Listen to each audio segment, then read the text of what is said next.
안녕하세요. 돌쇠 뉴스 시작합니다. 16일 데일리 신초에 올라온 칼럼인데요. 제목은 기시다 불황 악몽, 전문가도 어처구니 없는 소득 국외 유출, LNG 대형 계약 중단 대실수입니다. 단숨에 접속 랭킹에 올라군요. 기시다의 잘못된 경제 정책이 큰 화를 불러왔다는 내용인데요. 기시다 정책으로 인한 LNG 대형 계약 중단 실수가 중국과의 관계와 연결되며 경제 전문가들이 한숨 가득하다는군요. 반응이 어마어마한데요. 뭐라고들 하는지 함께 보실까요? 통 크신 구독, 좋아요.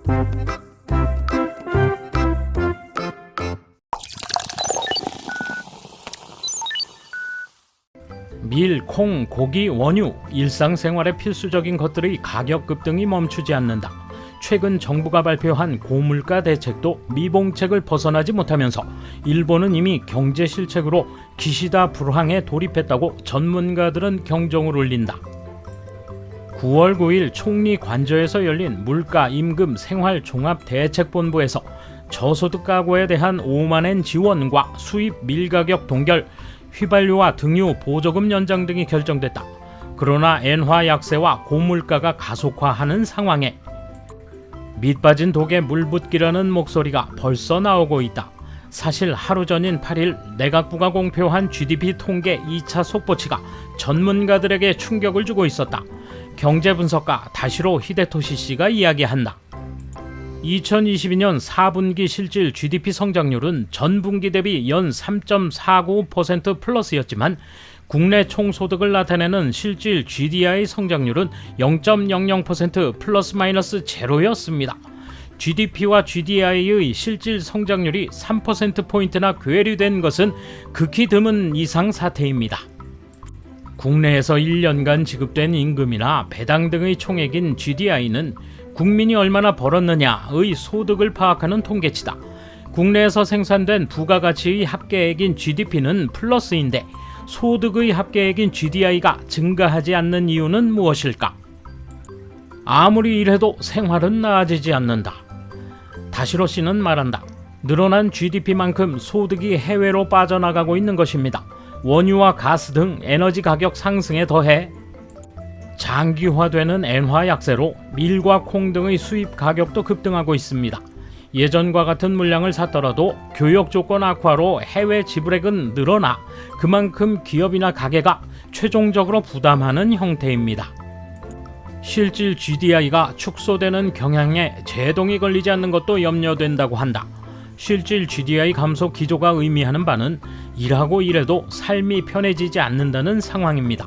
실질 GDP는 코로나19 사태 이전 수준으로 되돌아가고 있지만 원자재 가격 급등 등에 따른 지출 증가로 기업과 가계의 실질 소득이 줄면서 국민의 생활 실태와 회복세인 GDP가 동떨어져 버린 것입니다.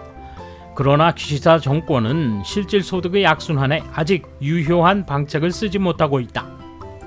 절망적인 경제치, 에너지 가격 상승에 의한 전기요금 등의 가격 인상이 계속되는 배경에 러시아 제재가 크게 그림자를 들이우고 있는 것은 사실이지만 기시다 정권의 실책도 간과할 수 없다. 중동의 LNG 수출 강국인 카타르가 지난해 말 25년 지속된 도쿄 전력과 중부 전력과의 대형 판매 계약을 중단했다. 기시다 정권 출범 직후인 지난 10월 각의 결정된 제6차 에너지 기본 계획에서 2030년까지 전력원 구성비의 LNG 비율을 27%에서 20% 정도로 줄인다고 명기하면서 카타르가 일본과의 장기 계약을 갱신할 의욕을 상실했다고 한다. 기시다 정권의 경제 정책의 근간을 이루는 것은 총리가 제창한 새로운 자본주의다. 그 주력 정책 중 하나가 저축에서 투자로를 주창한 자산소득 배증 플랜이다. 니사, 즉 소액투자 비과세 제도의 비과세 한도 상향 등이 골자로 작용해 증권업계 등의 평판은 좋았지만 지출 증가에 시달리는 민생을 개선시키지는 못한다. 중요 법안으로 꼽히는 경제안전보장 추진법이 지난 5월 통과됐지만 경단련과 재계 주변에서는 도마에 오르는 반도체 등 하이테크 제품을 대상으로 중국과의 수출입 규제로 이어질 수 있다며 경계하는 목소리가 나오고 있다. 최대 수출 상대국인 중국과의 교역이 위축되면 일본 경제에 미치는 충격은 막대하다. 본래라면 미국을 추종하는 자세를 보이면서도 그 뒤에서 가볍게 경제적 실리를 중국으로부터 빼앗는 전략이 나라의 토백에 요구된다. 그러나 기시다 총리에게서는 그런 점이 보이지 않는다. 인플레이션과 엔화 약세에도 효과적인 방책을 쓰지 못하고 있는 총리의 경제치 모습을 보면서 경제계에는 절망감이 확산되고 있다.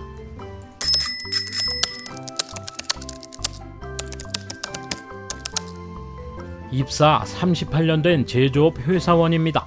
매출은 전년을 상회해도 이익은 전년 대비 80% 감소했습니다. 비정상적인 상황에서 영업 업무는 가격 인상 안내뿐입니다. 이런 일은 처음이에요. 가격 인상도 2차, 3차 언제까지 이어질지 모릅니다. 이유는 계속되는 원자재와 에너지 비용의 급등입니다. 이래서는 임금 인상은커녕 삭감되게 생겼습니다. 고용을 연장한 나는 상여금도 없지만 현역들은 많이 힘들어합니다. 기시다 총리는 파악하고 계신가요? 2세, 3세 의원 쪽은 왠지 부모의 대를 잇는 느낌입니다. 이제 세습제군요. 기시다 총리도 도쿄에서 자랐는데 지역 기반이 히로시마라니 이해할 수 없습니다. 다른 나라는 어떤가요? 확실히 2세 의원들이 나오겠지만 단연 일본의 비율이 높은 것 같습니다. 이런 게 문제가 아닐까요? 기시다 총리의 경제에 대한 대응 방침과 함께 기시다 총리의 브레인 및 재무성을 필두로 한 행정기관의 대응력 부재 현상이 현재 일본의 현주소라고 생각합니다. 잘못된 재정수지 균형론보다 대형 경제 활성화 방안을 우선하고 그에 따른 임금 상승, 소비 확대가 필요하다고 생각합니다. 기시다 정권 및 재무성이 싫어하는 비과세 세대뿐만이 아니라 국민 전체에 지원금 지급, 가솔린 이중 과세 폐지 등 감세 정책도 필요하다고 생각합니다. 기시다 씨는 경제치가 아니라 경제를 아예 모릅니다. 74년 살아왔지만 이렇게 경제에 불안을 느낀 적은 없습니다. 개인적으로는 연금에서 건강보험료, 간병보험료, 주민세, 소득세를 내지만 이 자체는 생활이 어려워도 당연한 일이라고 생각합니다. 하지만 앞날을 내다볼 수 없는 경제 상황은 우리 노인뿐만 아니라 젊은이들의 삶의 터전을 망치고 장래 희망을 빼앗고 있습니다. 자신의 자녀나 손자의 장래를 생각하면 일본을 이 사람들의 손에 맡겨도 괜찮은 걸까요?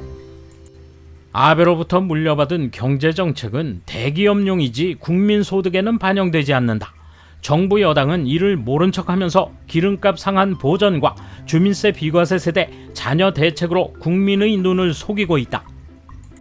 국민소득이 늘지 않고 지출만 늘어나는 현실하에 세입이라는 명목으로 돈을 낭비하는 국회의원들은 이해하지 못한다.